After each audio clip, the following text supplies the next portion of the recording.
Crush രചന ഏക അവതരണം ഷാഹുൽ മലയിൽ എഡിറ്റിംഗ് ഫൈസൽ സി എന്ന് ഊഞ്ഞേരി ഏകയെ തന്റെ ഇടത് കൈയിലേക്ക് കയറ്റിക്കിടത്തുമ്പോഴും വലം കൈയാൽ ആ പ്രവൃത്തി തുടർന്നുകൊണ്ടേയിരുന്നു വൈരിൻ. അവൻ പകർന്നു കൊടുക്കുന്ന പ്രണയം തരുന്ന ആലസ്യമാധുര്യം, അവളുടെ മുഖത്ത് വിരിയുന്ന മാറ്റങ്ങൾ അവൻ നോക്കി ആസ്വദിക്കുകയാണ്.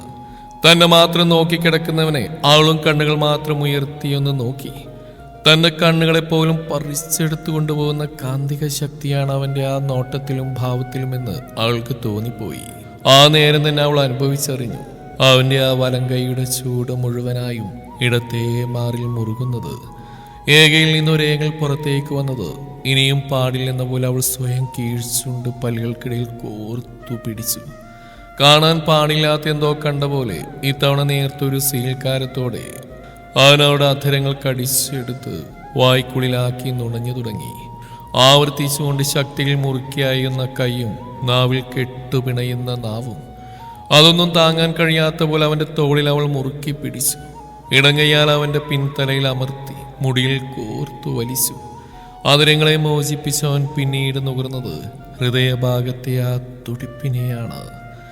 തന്റെ വിരലുകളുടെ തലോടലിൽ ദൃഢമായതിനെയും ചേർത്തൊന്നാകെ അവൻ വിഴുങ്ങി. കേൾക്കാൻ കൊതിച്ച പോലെ നിശ്വാസവായുവിൽ കൂടിക്കലർന്നിഴഞ്ഞെന്ന പോലെ അവളിൽ നിന്നുതിരുന്ന സുഖനാദം അവനിൽ ഒന്നാകെ വികാരം നിറച്ചു. അവനിലെ പുരുഷൻ എല്ലാ അർത്ഥത്തിലും ഉണർന്നുപോയി. അന്നേരം ഉയർന്നു വന്നവൻ ആ മുഖത്തിന് അഭിമുഖമായി മുഖമടുപ്പിച്ചു. കേട്ടതെന്തോ കാണാനെന്ന പോലെ കണ്ണുകൾ തുറന്ന് നേർത്ത കിതപ്പോടെ അവൾ അവനെ നോക്കുമ്പോൾ അരയിലേക്ക് സ്പർശിക്കുന്നവന്റെ കൈയും തന്റെ മുകളിൽ കമിഴുന്ന പോലെയുള്ള അവന്റെ കിടപ്പും കിതച്ചുകൊണ്ടുള്ള ആ നോട്ടവും കാണേ ഏകയുടെ മനമൊന്ന് പിടഞ്ഞു. കൊതിയാവുന്ന ഏക, എനിക്കെന്ന് വേണം നിന്നെ. കെഞ്ചുന്ന പോലൊരു ചോദ്യം കൂടിയായതും വേണ്ടെന്ന പോലെ അവന്റെ കൈക്ക് പിടിച്ച് തടഞ്ഞു ഏക. കണ്ണു മുറുക്കി അടച്ചുറന്ന് ബെഡിലേക്ക് മലർന്നു വീണു അവൻ. ഒരു പിണക്കം പ്രതീക്ഷിച്ചെടുത്ത് മൃദുവായൊരു പുഞ്ചിരിയോടെ തലയിരിച്ചവൻ നോക്കിയതും ആളവന്റെ കയ്യിലേക്ക് കയറി കിടന്നുകൊണ്ട് അവന്റെ നെഞ്ചിലൂടെ കൈ ചുറ്റി ചേർന്ന് കിടന്നു. എനിക്കൊത്തിരി കൊതിയുണ്ട് വൈരിൻ. അതെന്താണെന്നറിയോ? എൻ്റെ ഈ ജീവന്റെ ജീവനായവനോടൊപ്പം മരണം വരെ ഇങ്ങനെ ചേർന്ന് കിടക്കാനും ഈ നെഞ്ചിടിപ്പം കേട്ട് ഈ ചൂടിൽ കിടന്നുറങ്ങാനും പ്രണയിക്കാനും പ്രണയിക്കപ്പെടാനും മരണം വരിക്കുമ്പോൾ ഈ ഉള്ളവന്റെ പേരെഴുതിയ താലിയും നെറുകയിൽ സിന്ദൂരവും തൊട്ട് ചിതയിലൊടുങ്ങാനുമൊക്കെ. പറഞ്ഞു പൂർത്തിയാക്കും മുന്നേ തന്നെ അവളിലേക്ക് തിരിഞ്ഞു വന്നവൻ അവളെ വാരിപ്പുണർന്ന് പിടിച്ചുകൊണ്ട് നെറ്റിയിൽ ചുണ്ട് ചേർത്തു. പേടിക്കണ്ട, നീയായിട്ടുള്ള ഒത്തുചേരലിന് ശേഷം മരിച്ചു വീഴാനേ ഞാൻ തേനീച്ചൊന്നുമില്ല, മനുഷ്യനാ. അതുകൊണ്ട് വലിയ വായിൽ വർത്തമാനം പറയാൻ കിടന്നുറങ്ങാൻ നോക്ക്. വേഗം. അവളിൽ നിന്ന് വലിയൊരു പൊട്ടിത്തെറി പ്രതീക്ഷിച്ചവളാണ് പിന്നീട് അവന്റെ തമാശയായിട്ട് ചിരിയോടെ അവനിലേക്ക് തന്നെ പറ്റി ചേർന്ന് കിടന്നത്. അവളെ വാരിപ്പുണർന്ന് പിടിച്ചുകൊണ്ട് അവൻ കിടന്ന് സുഖമായി ഉറങ്ങി. മാൻഷനിലെ കിച്ചൺ ഏക നേരെ ചൊവ്വയെന്ന് കാണുന്ന ഇപ്പോഴാണ്. വലിയ മൊഡ്യൂലാർ വൈറ്റ് കിച്ചണാണ്. പഴയ കിച്ചൺ എപ്പോഴോ പുതുക്കിപ്പണിഞ്ഞതാവുമെന്ന് ഓർത്തു അവൾ. സഹായത്തിന് ഒരു ചേച്ചിയെ നിർത്തിയിട്ടുണ്ടെങ്കിലും ഇത്രയും സ്ത്രീകളുള്ളടുത്ത് പാചകമൊക്കെ എല്ലാവരും കൂടിയാണ് ചെയ്യുന്നത്. രാവിലെ ബ്രേക്ക്ഫാസ്റ്റ് കഴിഞ്ഞ ശേഷം ഏകയും കൂട്ടി മാൻഷൻ ചുറ്റിയടന്ന് കാണുകയാണ് വാമിക. വാമി, അമ്മയുടെ മുറിയൊന്നും കാട്ടിത്തരുമോ? മടിയൊന്നും കൂടാതെ ചുറ്റും കണ്ണോടിച്ചുകൊണ്ട് പറയുന്നവരുടെ കണ്ണുകളിൽ വല്ലാത്തൊരു ആകാംക്ഷയാണ്. ഞാനിതുവരെ അതിൻ്റെ ഉള്ളിൽ കയറിയിട്ടൊന്നും ലേഖ. അച്ഛമ്മയുടെ കയ്യിൽ അതിൻ്റെ ചാവി. ഇടയ്ക്ക് അച്ഛമ്മയും ജോലിക്ക് വന്ന ചേച്ചിയും കൂടി അടിച്ചുവാരി വൃത്തിയാക്കാനിടും. വാ, നമുക്ക് അച്ഛമ്മയോട് ചോദിക്കാം. പറഞ്ഞുകൊണ്ട് വാമിയോടെ കൈക്ക് പിടിച്ച് വലിച്ചു നടന്നതേ ഏകയുടെ ആവേശമൊക്കെ അത് കേൾക്കെ കെട്ടടങ്ങി. അയ്യോ വേണ്ട വാമി, അമ്മമ്മ എന്ത് കരുതുവോ? എനിക്ക് എന്തോ പോലെ. എന്തുപോലെയെന്ന്? നിന്റെ അമ്മയുടെ മുറിയുടെ ചാവിന്നല്ലേ നീ ചോദിക്കുന്നത്? പിന്നെന്താ? എങ്കിലും എല്ലാവരും എന്താ കരുതുക? ഞാൻ വന്നിട്ട് 2 ദിവസമല്ലേ ആയിട്ടുള്ളൂ. അപ്പൊ തന്നെ ഓരോരോ ആവശ്യങ്ങളായിട്ട് ചെന്നാൽ എങ്ങനെയാ വാമി? അങ്ങനെയൊക്കെ ഉണ്ടോ? ഇതെന്ത് പാട്? ഏകയുടെ വർത്തമാനം കേൾക്കുക വാമിക്ക് അതിശയവും ഞെട്ടലുമാണ്. സ്വന്തം വീട്ടിലൊരു മുറി, അതും സ്വന്തം അമ്മയുടെ. അത് തുറന്നു കാണുന്നതിന് ഇത്രയും ചിന്തിച്ചു കൂടണമെന്ന് ഓർത്ത് വാമിക. അങ്ങനെയൊക്കെ ഉണ്ട്. അത് നീ വിവാഹം കഴിഞ്ഞ് മറ്റൊരു വീട്ടിൽ ചെന്ന് കയറുമ്പോൾ നിനക്ക് മനസ്സിലാവും. അവിടുത്തെ ചുറ്റുപാടായിട്ട് പൊരുത്തപ്പെടാൻ ഏതായാലും സമയമെടുക്കും. അതങ്ങനെയാ. വാമിയുടെ ഭാവം കണ്ടിട്ട് തന്നെയാണ് ഏക അവൾക്കൊരു മറുപടി കൊടുത്തു. എന്താ അവിടെ? രണ്ടും കൂടി വല്ല ഒപ്പിക്കാനാണോ? റൂം അടച്ച് പുറത്തേക്ക് ഇറങ്ങുന്ന വൈര്യൻ ഇരുവരെയും നോക്കി ചോദിച്ചതേ രണ്ടാളും പതിയെ അവന്റെ അടുത്തേക്ക് ചെന്നു. ഒന്നിലേട്ടാ, വിവാഹശേഷമുള്ള ഭർത്തൃ വീട്ടിലെ ഭീകരത പറഞ്ഞു തരുന്ന ഇവള്. പൊടുന്നിനെ വാമിക അങ്ങനെ പറഞ്ഞതേ വൈര്യൻ പുരികൻ ചുളിക്കൊണ്ട് ഏകയും നോക്കി. ഇവള് വെറുതെ ഓരോന്ന് പറയാ വൈര്യൻ, ഞാൻ അങ്ങനെയൊന്നും പറഞ്ഞില്ല. പറഞ്ഞ ശേഷം ചുണ്ടുകൂട്ടി പിടിച്ച് ചിരി കടിച്ചമർത്തുന്നവളെ നോക്കി പേടിപ്പിച്ചുകൊണ്ട് ഏക വൈരിനെ നോക്കി പറഞ്ഞു, ഞാൻ ക്ലിനിക്കിലേക്കാ, ഒരു അപ്പോയിൻമെന്റ് ഉണ്ട്. വരുവാണെങ്കിൽ രണ്ടാളെന്നെ പോവാ. ഒരു 5 മിനിറ്റ്സ് ഞാൻ നോക്കും. പെട്ടെന്ന് വന്നില്ലെങ്കിൽ ഞാനങ്ങ് പോവും. നെറ്റിലേക്ക് വീണ മുടി വലം കൈവിരലാൽ മുകളിലേക്ക് ഓർത്ത് ഒതുക്കി വെക്കുന്നതിനിടയിലാണ് അവന്റെ ആ പറച്ചിൽ. ക്ലിനിക്കോ? എന്തുപറ്റി? ഏക നേരെ പോയി അവന്റെ നെറ്റിയിലും കവിളിലും കഴുത്തിലൊക്കെ ആയി തൊട്ടു നോക്കിയതും പിന്നിലേക്ക് മുഖം വെട്ടിച്ചുകൊണ്ട് ആ കൈ അവൻ പിടിച്ചെടുത്ത ശേഷം ആള് വലിച്ചടുപ്പിച്ചു. ഒരു നിമിഷം പോലും പിന്നെ അവിടെ നിൽക്കാതെ വാമിക വിളിച്ചു ഊവിക്കൊണ്ട് തിരിഞ്ഞോടി. ഏട്ടാ, ഞാനുണ്ട്, ഫോൺ റൂമിലാ, എടുത്തിട്ട് വേഗം വരാം. ആളെയും നോക്കിയ ശേഷം വാമിക ഓടിയ വഴിയെ മുഖം തിരിച്ചു നിൽക്കുന്ന ഏകയുടെ കവളിൽ കുഞ്ഞൊരു കടി വെച്ചു കൊടുത്തു. അവൻ ചുണ്ടൂർപ്പിച്ചുകൊണ്ട് അവളവനെ തിരിഞ്ഞു നോക്കിയതും അവിടെ ഒരു കള്ളച്ചിരിയാണ്. പറ, ക്ലിനിക്കിൽ എന്തിനാ പോകുന്ന വൈര്യൻ? നീ ഉദ്ദേശിക്കുന്ന ക്ലിനിക്കല്ല, ഇത് സ്കിൻ ക്ലിനിക്ക്. നാളെ ഫംഗ്ഷനൊക്കെ ഉള്ളതല്ലേ, ചില ട്രീറ്റ്മെന്റ് ഒക്കെ ചെയ്യാനുണ്ട്. നീ വാ. ഓ അങ്ങനെ, എനിക്കൊന്നും ചെയ്യേണ്ട ട്രീറ്റ്മെന്റ്? അപ്പൊ ഈ സൂപ്പർ സ്റ്റാർ ഇങ്ങനെ വെട്ടിത്തിളങ്ങുന്ന ട്രീറ്റ്മെന്റ് ഒക്കെ ചെയ്തിട്ടാണല്ലേ? കളിയാക്കും പോലെ പെണ്ണ് പറഞ്ഞതേ അവന്റെ ആ സുന്ദര മുഖം വീർത്തു വരുന്ന കാണേ അവളൊന്ന് ചിരിച്ചുകൊണ്ട് അവനെ കെട്ടിപ്പിടിച്ചു. ബോഡി ഷേമിങ് ചെക്കിന് പണ്ടേ പറ്റില്ല. മൂരും താഴേക്ക് വരുമ്പോൾ കാണുന്നത് രാധികയെ താങ്ങി പിടിച്ചുകൊണ്ട് ഹാളിലേക്ക് കയറി വരുന്ന രാജഗോപാലിനെയാണ്. പുറകെ തന്നെ ഒരു ബാഗും തൂക്കി കയ്യിലൊരു ഫയലുമായി പത്മയും കൂടെയുണ്ട്. ജാനകിയും ദേവികയും പ്രീതയും പവിത്രയും ഒക്കെ അവർക്കടുത്തേക്ക് ചെന്ന് രാധികയെ പതിയെ പിടിച്ചു നിർത്തുന്നുണ്ട്. ഒടിഞ്ഞ വലത് കൈ കഴുത്തിലൂടെ കോർത്ത സ്ലിങ്ങിൽ തൂങ്ങി കിടപ്പുണ്ട്. ഒപ്പം മുഖത്തും നെറ്റിയിലുമൊക്കെ കാണുന്ന മുറിവുകളിൽ ഒട്ടിപ്പുകളും ഏറെയാണ്. അന്നേരമാണ് സ്റ്റെയറിന്റെ ഭാഗത്തേക്ക് എല്ലാവരുടെയും നോട്ട് ഒരുപോലെ നീണ്ടത്. വൈരിന്റെ കയ്യിൽ കൈകോർത്തി ഇറങ്ങി വരുന്ന ഏകയെ കാണെ രാധികയുടെ പല്ലുകൾ വായ്ക്കുള്ളിൽ കിടന്ന് ഞെരിഞ്ഞമർന്നു. ഒപ്പം രാജഗോപാലിന് ഏകയുടെ മുഖത്തേക്ക് നോക്കാൻ പോലും വല്ലാത്ത ഭയം തോന്നി. വൈരിന്റെ ഭാവങ്ങൾ ശ്രദ്ധിക്കുന്ന തിരക്കിലായിരുന്നു അയാൾ. ഇല്ല, ഒന്നും മനസ്സിലാക്കിയ ലക്ഷണങ്ങളൊന്നും അവന്റെ മുഖത്ത് കാണുന്നില്ല. എന്തുകൊണ്ടാവും ഏക ആരോടൊന്നും തുറന്നു പറയാത്തയെന്നോർത്ത് അയാളാകെ ആശയക്കുഴപ്പത്തിലായി. ക്ലിനിക്കിലേക്ക് ചെന്ന് കയറിയതും വൈരിനെ പിന്നീട് മഷിയിട്ട് നോക്കിയിട്ട് കണ്ടില്ലെന്ന് വേണം പറയാൻ. ഒരു മാസ്ക് വെച്ച് കയറിയിരുന്നവനെ കണ്ടതേ വൈരിന് നേരെ ഡോർമെറ്റോളജിസ്റ്റിന്റെ അടുത്തേക്കാണ് അവിടുത്തെ സ്റ്റാഫ് കൊണ്ടുപോയത്. വാമിക റിസപ്ഷനിൽ പോയി ഇന്ന് പുതിയ ഓരോ ട്രീറ്റ്മെന്റ് ചോദിച്ച് മനസ്സിലാക്കാൻ തിരക്കിലാണ്. ഏകക്കാവ് നാട്ടിലെ ചെറിയൊരു ബ്യൂട്ടി പാർലറിൽ പുരികം ത്രെഡ് ചെയ്യാൻ പോയിട്ടേ പരിചയമുള്ളൂ. ബാംഗ്ലൂർ വന്ന ശേഷം എല്ലാ മാസവും ഋതുവിന്റെ ആതിരയും കൂടെ പോകുമെന്നല്ലാതെ മുഖത്തൊരു ഫേഷ്യൽ പോലും അവൾ അധികം ചെയ്തിട്ടില്ല. ആക്ടർ വൈരി രുദ്രവർമ്മയുടെ ഭാര്യയുടെ പവർ എന്താണെന്ന് ഏകയ്ക്ക് ഇപ്പോഴാണ് മനസ്സിലായി തുടങ്ങിയത്. വൈരിനെ അറിയുന്നവർ അവന്റെ ഭാര്യ എന്ന പരിഗണനയും ബഹുമാനവും ഒക്കെ അവൾക്ക് കൊടുക്കുമ്പോൾ ഏകക്കെന്തോ മനസ്സിൽ കുഞ്ഞൊരു സെലിബ്രിറ്റി അഹങ്കാരക തലയെടുത്തു കേട്ടോ. ഹൈഡ്രാ ഫേഷ്യലും ബൊട്ടിക്സ് ട്രീറ്റ്മെന്റ് ചെയ്യാൻ തീരുമാനിക്കുമ്പോൾ ഏകയും കൂടി ഒപ്പം ചേർത്ത് വാമിക. എല്ലാം കഴിഞ്ഞിറങ്ങിയതേ സമയം രാത്രിയോടടുത്തിരുന്നു. ഇടയ്ക്ക് ക്ലിനിക്കിലെ സ്റ്റാഫ് ആർക്ക് ജ്യൂസും കേക്കൊക്കെ കൊണ്ടുവന്ന് കൊടുത്തു. എല്ലാം കഴിഞ്ഞിറങ്ങി ഇരുവരെയും കാത്ത് വൈര്യൻ തന്നെ കാറിലുണ്ടായിരുന്നു. ഡേവിന്റെ അഭാവത്തിൽ ഇപ്പോൾ എവിടെ പോയാലും വൈര്യനെ ബുദ്ധിമുട്ടിക്കാത്ത വിധം മറ്റൊരു കാറിലായി 2 ഗാർഡ്സ് ഒപ്പം കാണുക പതിവാണ്. ആവശ്യങ്ങളുണ്ടായാൽ മാത്രം ഇടപെടുന്നല്ലാതെ ഫ്രീഡം നശിപ്പിക്കുന്ന തരത്തിൽ ഒരു തരത്തിലുള്ള ബുദ്ധിമുട്ടും അവരിൽ നിന്നും ഉണ്ടാവാറുമില്ല. വൈര്യൻ അവരെയും കൂടി റെസ്റ്റോറൻറ്റിലേക്കാണ് ആദ്യം പോയത്. മൂവർ അവിടെയുള്ള പ്രൈവറ്റ് ഏരിയയിൽ പോയിരുന്ന ശേഷമാണ് വൈര്യൻ മുഖത്തുനിന്ന് മാസ്ക് മാറ്റിയതൊക്കെ. കെട്ടിയവന്റെ മുഖം കണ്ടത് ഏകക്ക് അപ്പോഴാണ് ആശ്വാസമായതും. എങ്കിലും മെനു കാർഡ് നോക്കി ഗൗരവത്തിലിരിക്കുന്നവന്റെ മുഖം ചരിച്ച് അവളും നോക്കിയിരുന്നു. കൂടുതൽ നേരം നോക്കിക്കൊണ്ടാണെന്ന് തോന്നുന്നു. അവനും അവളെയും നോക്കി. മുഖമാകെ ഒരു മെഴുകു പ്രതിമ പോലെ തിളക്കം വെച്ചിട്ടുണ്ട് പെണ്ണിന്റെ. ഓപ്പൺ ലെയർ കട്ട് ചെയ്ത് അവളുടെ മുടി കൂടുതൽ മിനുസമേറിയിട്ടുമുണ്ട്. ഓപ്പോസിറ്റായിരുന്നു ഫോണിൽ റീൽ കണ്ടിച്ചിരിക്കുന്ന വാമികയെ നോക്കിയ ശേഷം ഏക ഇടുപ്പിലൂടെ കൈ ചേർത്ത് ചുറ്റി അവനോട് കൂടുതൽ അടുപ്പിച്ചു വൈരി. വൈഫി ഒന്ന് തിളക്കം വെച്ചല്ലോ പറയുന്നതിനൊപ്പം ആളുടെ മുഖത്തേക്ക് മുഖമടുപ്പിച്ച് ആളുടെ കവളിൽ മൂക്കുകൊണ്ടൊന്ന് തഴുകിയതേ. ഇക്കിളിയായ പോലെ അവളൊന്ന് ചിരിച്ചുകൊണ്ട് മുഖം വെട്ടിച്ചു. ഏകയുടെ തോളിൽ കൂടി കൈ മുന്നിലേക്കിട്ട് ആളുടെ മുന്നിലായി മെനു കാർഡ് നിവർത്തിക്കൊണ്ട് അവളെ ഒന്ന് നോക്കി വൈര്യൻ. പറ, എന്റെ പെണ്ണിനെന്താ കഴിക്കാൻ വേണ്ടത്? വാമിയോട് കൂടി ചോദിക്കു വൈര്യൻ. അതെ, ഞാൻ അവിടെ ഏട്ടനാ. എനിക്കറിയാം അവൾക്ക് എന്താ വേണ്ടെന്ന്. ഇപ്പൊ എന്റെ പെണ്ണിനെന്താ കഴിക്കാൻ വേണ്ടെന്ന് വേഗം പറ. നിന്റെ ക്രഷിന് വശന്നിട്ട് കണ്ണാടാൻ പാടില്ലാതിരിക്കുക. വേഗം പറഞ്ഞില്ലേ നിന്നെ ഞാനങ്ങ് തിന്നു തുടങ്ങും. കുറുമ്പോടെ പറയുന്നതിനൊപ്പം അവന്റെ പല്ലിന്റെ മുറുക്കം കവളിന് താഴെ അനുഭവപ്പെട്ടു തുടങ്ങിയതേ. ആൾ പരവേശത്തോടെ ചുറ്റും കണ്ണുകൾ പായിച്ചു. എന്തായാലും കഴിച്ചോളാമെന്ന് പറഞ്ഞ് ഏക ഒതുങ്ങിയിരുന്നതേ വലിയ പരാക്രമമൊന്നും പിന്നീട് കാണിച്ചില്ല വൈര്യൻ. വെയിറ്റർ വന്നു. 3 പേർക്കും ക്രീമി മഷ്റൂം പാസ്തയാണ് വൈര്യൻ ഓർഡർ ചെയ്തു.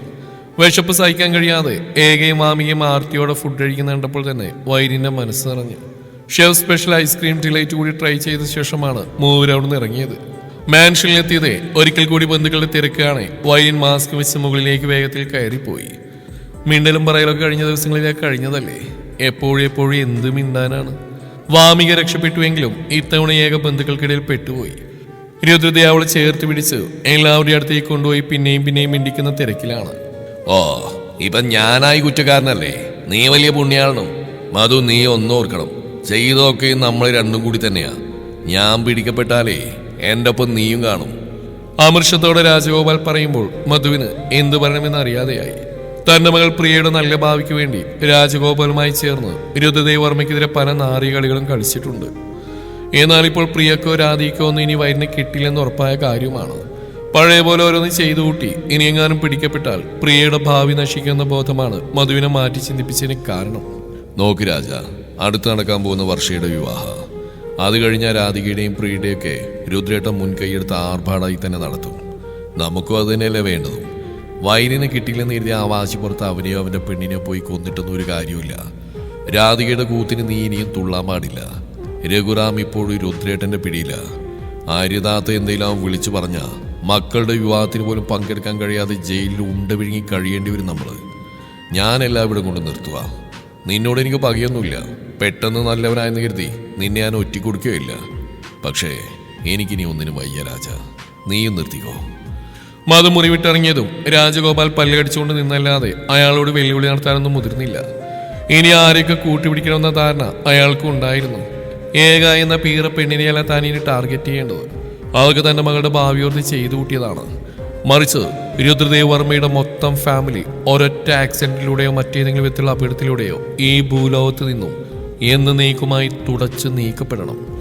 തന്റെ വിയർപ്പ് കൂടിയാണ് അയാൾ കെട്ടിപ്പടുത്ത RV ഗ്രൂപ്പ്സ് എന്ന സാമ്രാജ്യം.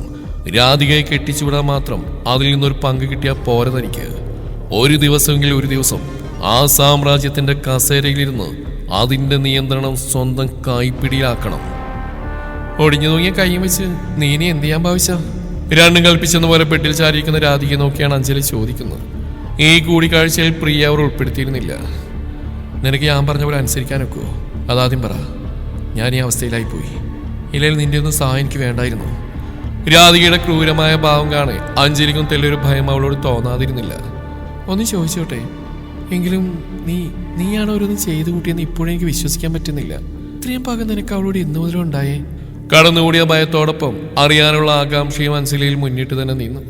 അഞ്ജലി ഓരോന്നും ചോദിക്കുമ്പോഴും രാധികയുടെ മുഖത്ത് മുന്നിട്ടെന്ന് തികഞ്ഞ പുച്ഛവും ദേഷ്യവും തന്നെയാണ്. പണ്ട് മുതലേ രാധിക ഒരു അപ്പാവിയായിരുന്നല്ലോ. രാധിക എന്ന എല്ലാവരുടെയും കണ്ണിൽ അടക്കവും ഒതുക്കമൊക്കെയുള്ളൊരു പെൺകുട്ടി.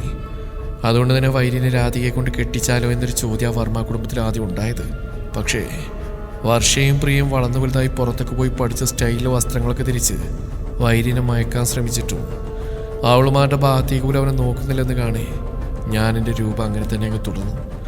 അവളൊക്കെ അവനെ മയക്കി കുപ്പിലാക്കാൻ നോക്കിയപ്പോൾ ഞാൻ ശ്രമിച്ചത് ഈ കുടുംബത്തിൽ നല്ലൊരു ഇമേജ് ഉണ്ടാക്കിയെടുക്കാനാണ്. അതിൽ ഞാൻ പൂർണ്ണമായിട്ടും വിജയിച്ചു വരുമ്പോഴാണ് അഞ്ജലി എന്ന നിന്റെ എൻട്രി.